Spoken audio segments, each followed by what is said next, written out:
কেন আমাদের রুগীরা এখান থেকে বাইরে যাবে? আমাদের পশ্চিমবঙ্গের পরিমাণটা কাঠামো ঠিক করতে হবে। আপনি বলেছেন যে রুগী মেডিকেল কলেজগুলোতে কি হারে ফিস দিয়ে ছাত্রদেরকে ভর্তি করতে হয়, সেটাকে ব্যবস্থা নেওয়া, ফিস কমাতে হবে, সাধুবাদ জানাই আপনাকে। কিন্তু আপনাকে আরেকটা ব্যবস্থা করতে হবে।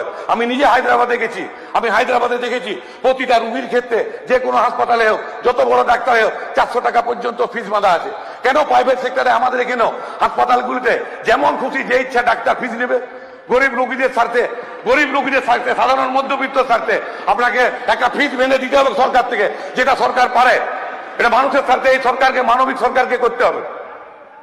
ওই যে আমাদের ভাই বলছিল সিকিউরিটি এজেন্সি, আমার পুরুলিয়াতে আছে গ্লোবাল সিকিউরিটি এজেন্সি। আমি আপনাকেও বলেছি সিকিউরিটি এজেন্সি বলছিলেন দাদা নেতাদের, আগের যে পার্টি ছিল দাদা কোনো নেতা ছিল না, এখন ভালো হয়েছে কেউ বলতে পারে।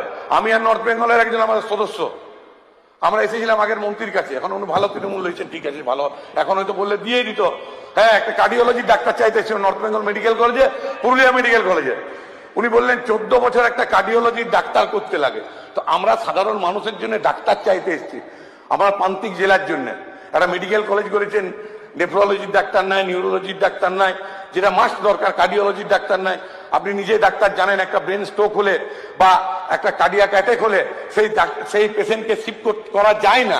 আমাদের ওখানে প্রথমেই কার্ডিয়াক অ্যাটাক হোক, সেরিব্রাল অ্যাটাক হোক, প্রথমেই তাকে রেফার করেন, যেটা চিকিৎসা শাস্ত্রে সেটা নিয়ম নয়।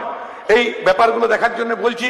এবং উনি যেটা বলছিলেন যে ওই প্রাইভেট সংস্থাগুলো কিভাবে তারা টেন্ডার পায়, কতজন একটা হাসপাতালে কাজ করার কথা, কতজন করে,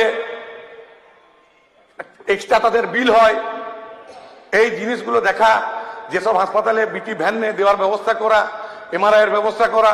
এবং আপনাকে সর্বোপরি বলি যে যারা উনি বলছিলেন কোনো এমএলএ ঘনিষ্ঠ, কোনো নেতার ঘনিষ্ঠ, কোনো ঘনিষ্ঠ না দাদা, যারা যেখানে ঢুকেছে, কেউ 2 লাখ, কেউ 1.5 লাখ, কেউ 2.5 লক্ষ টাকা দিয়ে ওই কন্ট্রাক্টরের আন্ডারে 8,600 টাকা বেতনের চাকরিতে ঢুকেছে। সবাই কন্ট্রাক্টরের আন্ডারে পয়সা দিয়ে ঢুকেছে, একদম এখন থেকেও সমর্থন আছে, পয়সা দিয়ে ঢুকেছে।